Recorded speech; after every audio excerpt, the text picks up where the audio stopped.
Bonjour à tous et bienvenue dans Apprenez la web radio. C'est Gaël, très heureux d'être avec vous et de participer à cette aventure radiophonique, web radiophonique aussi. Est-ce qu'on peut dire ça? Bon allez, je l'invente, c'est parti. En tout cas, aujourd'hui, nous allons parler de quelque chose qui rassemble la radio et les web radios, c'est le voice track. Qu'est-ce que le voice track?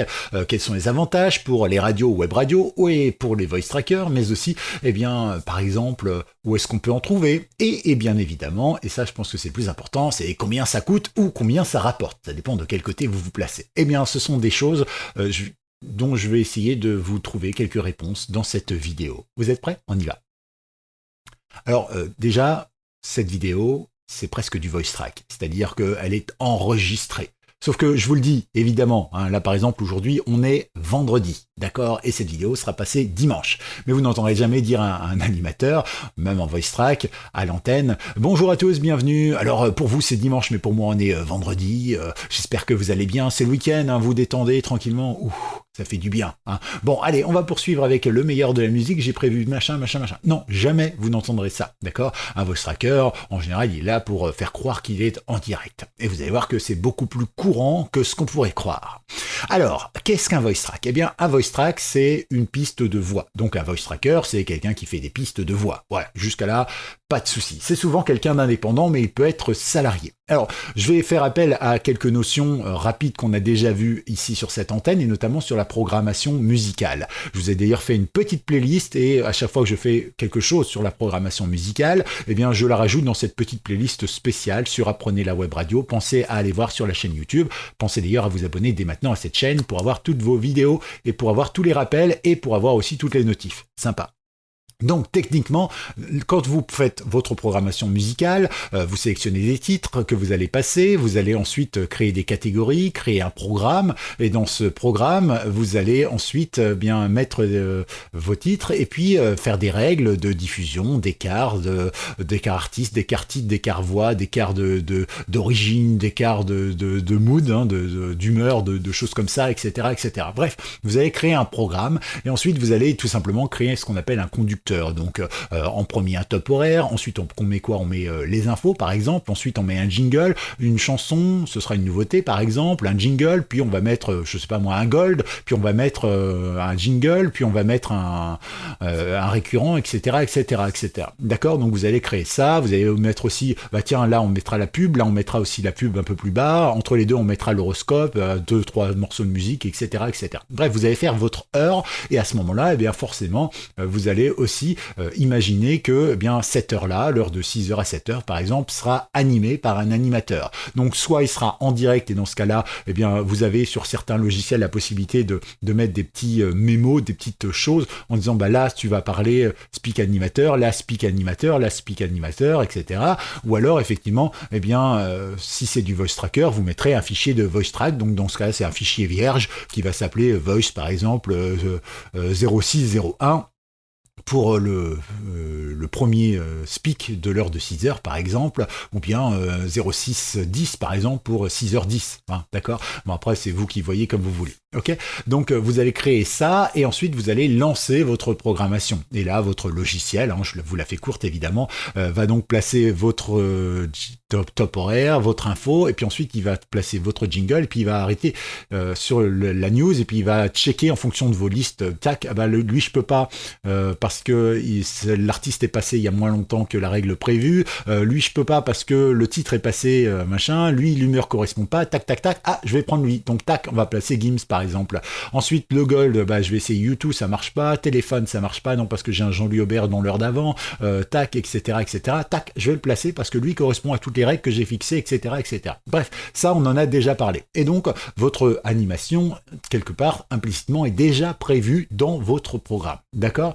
Donc ensuite, une fois que votre programme est généré, normalement, à la bonne heure et le bonjour, il va apparaître à l'antenne. Alors certains génèrent le programme une fois par jour, d'autres génèrent le programme une fois par semaine, d'autres génèrent le programme par exemple une fois par mois ou une fois par an. Je prends un exemple tout simple, mais si vous avez une radio qui ne diffuse que des musiques des années 60, vous pouvez techniquement générer votre programme sur 20 ans, puisque de toute façon, à la limite, il n'y aura pas de nouveauté, on s'en fiche. Maintenant, si vous êtes une radio hit, je vous conseille 2 fois par semaine, par exemple, et si vous êtes une radio plutôt gold, en général, c'est 1 fois par semaine, histoire de prendre les nouveautés, les choses comme ça.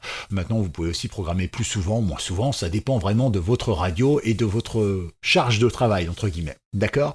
Donc maintenant, on en revient à l'antenne. Eh bien, quand vous êtes animateur en direct à l'antenne, vous arrivez donc à votre heure d'émission, l'heure de 6 heures par exemple, et vous voyez donc il y a effectivement le top horaire, l'actualité, et puis une musique, et puis après on vous met, après la première musique, tu dois parler. Donc c'est là que tu vas dire ton bonjour, c'est là que tu vas faire le teasing de toute ton émission, et que tu vas aussi inviter les gens à, je sais pas, à vous rejoindre sur les réseaux sociaux, blablabla, blablabla. Paf, tu lances ton truc, c'est parti, puis après tu vas faire un petit teasing rapide avant la publicité, etc., etc. Donc quand tu es animateur, c'est fait. Quand tu es voice tracker, eh bien en fait tu vas faire la même chose finalement. Alors quelle est la différence ? C'est un peu comme le bon chasseur et le mauvais chasseur dans le sketch des inconnus. C'est la même chose finalement pour l'auditeur, il ne s'apercevra pas de si c'est un voice tracker ou si c'est un mec en direct.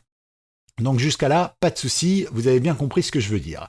Donc maintenant, on va poursuivre avec le reste. C'est-à-dire que en fait, un voice tracker, lui, il va pouvoir enregistrer ses émissions à l'avance. D'accord ? Alors qu'un mec en direct, lui, il va la faire en direct.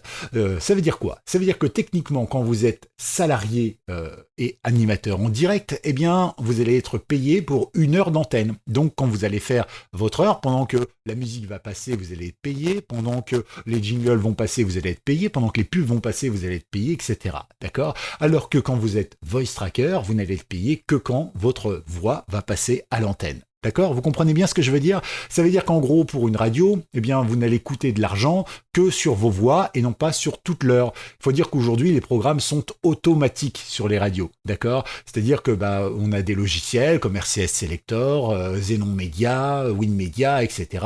Ou même, par exemple, Radio DJ, etc. Eh bien, ce sont des programmes qui vont être automatiques. Ce sont donc des programmes qui vont enchaîner les musiques toutes seules. Ce qui fait que si vous parlez tous les 3 disques, par exemple, en gros, pendant 9 minutes, vous ne faites rien. Vous êtes là, tranquille, en train d'attendre, ou peut-être en train de préparer des infos pour le speak suivant, d'accord ? Mais techniquement, vous ne passez pas 9 minutes à écrire votre intervention qui va être diffusée en direct, lue, etc., etc. D'accord ? Donc c'est un peu une perte pour les entreprises, et ils le savent bien, et c'est pour ça que le système des voice trackers les arrange bien.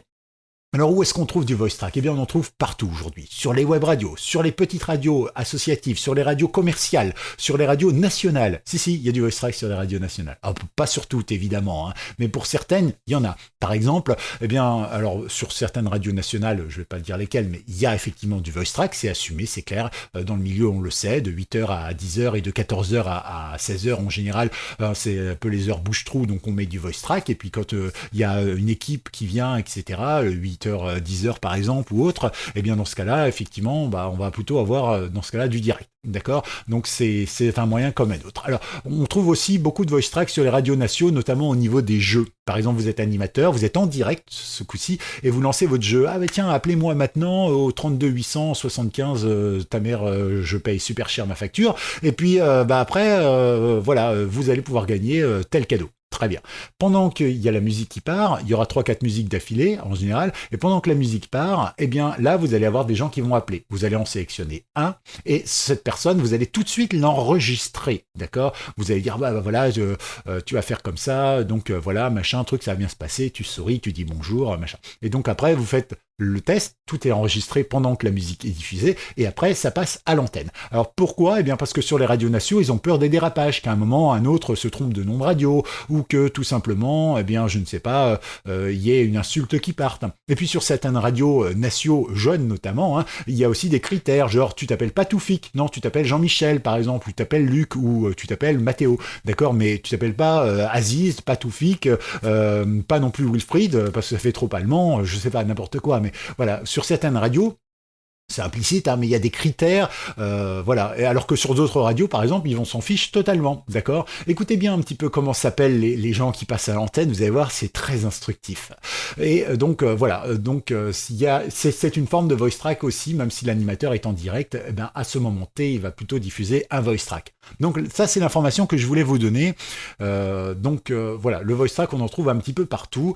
C'est vrai qu'en général, on trouve du voice track plutôt sur les petites radios parce que c'est moins cher. Alors, quels sont les avantages et les inconvénients du voice track? Alors, si on se place du côté radio, eh bien, l'avantage principal, c'est que ça coûte pas cher parce qu'au lieu de payer un type qui va passer les bras croisés 9 minutes à attendre avant de parler, eh bien, vous allez payer uniquement le type quand il va parler. Voilà, techniquement, c'est ça. C'est-à-dire que vous allez définir un prix au voice track, hein, à la piste de voix, et donc à partir de là, eh bien, vous allez dire, ben voilà, ce sera 2 euros, 1,50 € ou 1 euro, je ne sais pas combien certains gèrent, mais voilà, donc effectivement, ce sera ça à chaque fois que tu parles, paf. D'accord? Donc si tu parles 4 fois par heure et que par exemple c'est 1,50 €, bah, ça me fait 1 heure à 6 euros animé de la même manière finalement, il n'y aura pas de différence avec un type qui sera en direct. D'accord?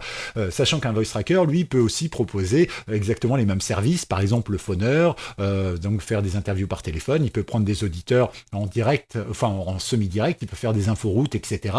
Il suffit simplement qu'il envoie son fichier peut-être 2 minutes, 3 minutes avant qu'il soit diffusé, en flux, par Internet, etc. Et ça marche nickel, exactement de la même manière. D'accord? Donc c'est vrai que pour la radio, bah, c'est un gain. C'est un gain économique parce que bah, autant l'animateur, admettons qu'il le paye, je sais pas, on va dire au SMIC à 15 € de l'heure, ou un petit peu moins, parce que le SMIC est un petit peu moins en dessous, mais c'est vrai qu'admettons qu'il le paye ça, bah, en plus lui il paye des charges sociales dessus, donc en gros l'animateur lui revient pour 1 heure à quoi, 25-30 € en gros, hein, pour un animateur payé au SMIC, alors que là bah, il va payer finalement son type 6 €, charges comprises. Ah bah c'est génial. Voilà, vous imaginez un peu le gain qu'il va pouvoir faire, etc. Donc ça c'est l'avantage pour les radios. Pour l'inconvénient pour les radios, bah, c'est qu'ils n'ont pas la main mise sur leur animateur. Un animateur, par exemple, qui va être bon, qui va faire de l'audience, qui va être en voice track, eh bien, en fait, c'est pas comme un salarié, c'est-à-dire que tu peux pas lui donner un ordre comme ça en lui disant, ah bah tiens, machin, truc, etc. Non, tu traites d'égal à égal puisque c'est aussi un prestataire, d'accord? Si le mec, il dit, bah écoute, moi je veux plus bosser pour ton antenne, bah voilà, il est pas soumis par un contrat, il y a rien, d'accord? Donc ça, c'est le gros inconvénient, c'est qu'il n'y a plus cette subordination, hein, et que effectivement, eh bien, vous allez pouvoir retrouver bah, ces petites infos. Comment je vais faire, comment je vais gérer mon équipe, comment je vais l'empêcher, puisqu'il est indépendant finalement, hein, il est sur ma radio, bah, de travailler sur la radio concurrente qui est aussi sur la même zone de diffusion que moi, hein, parce que bah, techniquement il a le droit, il est indépendant, il est producteur de ses propres voice, etc. Donc voilà, il a son propre matériel, il est indépendant, il le fait. Donc techniquement, ils peuvent pas, à moins qu'ils vous fassent un petit contrat, et dans ce cas-là, ils rajoutent un supplément pour avoir une zone d'exclusivité. Alors que dans le salarié, bah, ce sera compris en général dans le contrat d'origine que vous aurez signé. Vous n'avez pas le droit d'aller bosser chez le concurrent, et vous n'aurez pas le droit, quand vous partirez, d'aller bosser chez le concurrent pendant X temps, 6 mois, 1 an, 2 ans, etc. La clause de non-concurrence, d'accord? Donc vous voyez, c'est pas du tout le même rapport que vous pouvez avoir. Côté salarié, l'avantage, c'est que voice tracker, l'avantage, c'est que vous allez vous retrouver avec plein d'informations sympas, c'est-à-dire que vous allez travailler dans plein de radios, plein de dynamiques différentes. Bon, vous allez être malheureusement souvent exclu des antennes. On va servir de vous plus comme un bouche-trou que comme d'être un vrai animateur. C'est-à-dire que vous n'allez pas effectivement faire du teasing. Ça, vous allez en faire, mais par contre, vous n'allez pas, ou très peu, faire du phoneur, faire des appels auditeurs, faire, je ne sais pas moi, de l'inforoute, etc. Des choses qui sont un peu galvanisantes parce que c'est presque de l'instant T, d'accord? On va vraiment se servir de vous comme d'un truc bas de gamme, quoi. Et ça, c'est un petit peu dommage parce que les patron de radio oublie que souvent, et même la majorité du cas, des cas d'ailleurs, le voice tracker, c'est avant tout un animateur radio professionnel, hein, qui travaille d'ailleurs sur plein de radios, sinon il ne bosserait pas, et qui effectivement est compétent. Et il a aujourd'hui tous les moyens à sa disposition pour faire une vraie belle antenne. Et souvent, on se sert de nous pour faire juste du passe-plat. C'était ça, c'est ça, dans un instant, il y a ça, n'oubliez pas ce soir, sur l'antenne, il y a ça, etc. etc. Voilà, du basique. Et ça, c'est sur toutes les radios, quasiment. non, il faut vraiment forcer un peu et que la radio ait confiance en vous pour qu'elle commence à vous laisser un petit peu de liberté et c'est bien dommage d'ailleurs. En tout cas, voilà, donc vous avez ce petit côté, ça manque un peu de peps. Vous avez aussi ce petit côté, vous n'êtes pas inclus dans l'équipe. Quand il y a une réunion d'antenne, vous n'êtes pas invité. Et ça, c'est dommage. Donc, vous pourriez très bien venir en visio, alors peut-être pas à chaque fois parce que vous êtes indépendant, hein, mais c'est vrai qu'on pourrait vous payer une demi-heure de visio, une heure de visio, voilà, pour que aussi vous donniez votre avis comme un vrai membre de l'équipe et tout ça, être vraiment intégré. Et ça, c'est un peu dommage. Donc, vous voyez, il y a ce côté-là. Il y a ce côté-là aussi où, effectivement, vous ne pouvez pas vraiment partir en vacances parce que sinon, il va prendre quelqu'un d'autre. Ça, c'est un des avantages de la radio, c'est-à-dire que votre voice tracker peut pas aujourd'hui, pas de souci, j'en appelle un autre, clac. Et puis, s'il est meilleur, il va le garder, d'accord. Donc là, c'est pareil, hein, vous risquez à tout moment de recevoir un appel de la radio qui pourrait très bien vous dire, puisqu'il n'y a pas de contrat entre vous, eh bien, écoute, mon coco, la playlist que je t'ai envoyée pour demain, tu la fais pas, ça sert à rien, voilà, tu travailleras plus avec nous maintenant, voilà, point. Et là, vous perdez un contrat. Alors, un contrat, ça peut se solder par 800, 900, 1000 euros par mois, etc. Donc, vous pouvez perdre 2 contrats dans le mois, par exemple, etc., etc. Par contre, il y a des avantages hein, dans le fait, effectivement, où vous êtes libre, donc vous pouvez aussi démarcher, vous pouvez faire plein de trucs. Vous pouvez aussi travailler quand ça vous chante. Par exemple, si vous avez envie de travailler uniquement entre 4h du matin et 8h, comme ça vous avez votre journée pour vous, eh bien vous le faites. Mais si vous n'avez pas le temps parce que vous avez eu un imprévu, eh bien vous travaillerez, c'est pas grave, de 20h à minuit ou de 10h à 14h par exemple, hein, pour faire toutes vos émissions, etc. Vous voyez, donc en fait vous organisez un peu comme vous voulez, vous choisissez le nombre de clients que vous voulez et bien sûr vous travaillez ce que vous voulez. Vous pouvez aussi négocier votre tarif au tarif que vous voulez. Attention parce qu'il y a beaucoup de concurrence derrière et que la majorité des gens baissent les prix et après ne s'en sortent plus, on va en parler tout à l'heure. Donc vous voyez, il y a beaucoup d'avantages, mais il y a aussi des inconvénients dans les deux côtés. L'autre avantage, c'est que par exemple, tout à l'heure je vous disais, par exemple, le patron de radio, il va payer 1,50€ du SPIC, il y a 4 SPIC par heure, il va donc payer 6 euros de l'heure, d'accord. Donc vous allez donc techniquement toucher 6 euros pour l'heure d'antenne effectuée. Mais vous n'allez pas mettre 1 heure à faire 1 heure d'antenne, non, parce que si vous avez, je ne sais pas, 4 SPIC de 30 secondes à faire, techniquement, en 10 minutes, c'est bouclé, d'accord. Donc vous allez pouvoir faire, allez, on va dire 4 heures d'antenne ou 5 heures d'antenne directement dans une seule heure physique à vous, d'accord. Donc quand vous allez enregistrer, vous allez préparer votre truc et puis après vous allez enregistrer et ça va être fait très rapidement. Et du coup, eh bien en fait, vous allez sortir par exemple du 40 euros de l'heure ou du 50 euros de l'heure. Et j'en viens à ma dernière partie, faites attention à ça, parce que souvent, vous êtes entrepreneur, d'accord. Donc ça veut dire que derrière, allez, selon les statuts, mais en gros, vous allez avoir 50% de ce que vous allez gagner qui va partir à l'État. D'accord. Sur 40 euros, il y a 20% qui vont partir en charges sociales, en URSSAF, en CIPAV, en impôts divers, etc., etc. D'accord.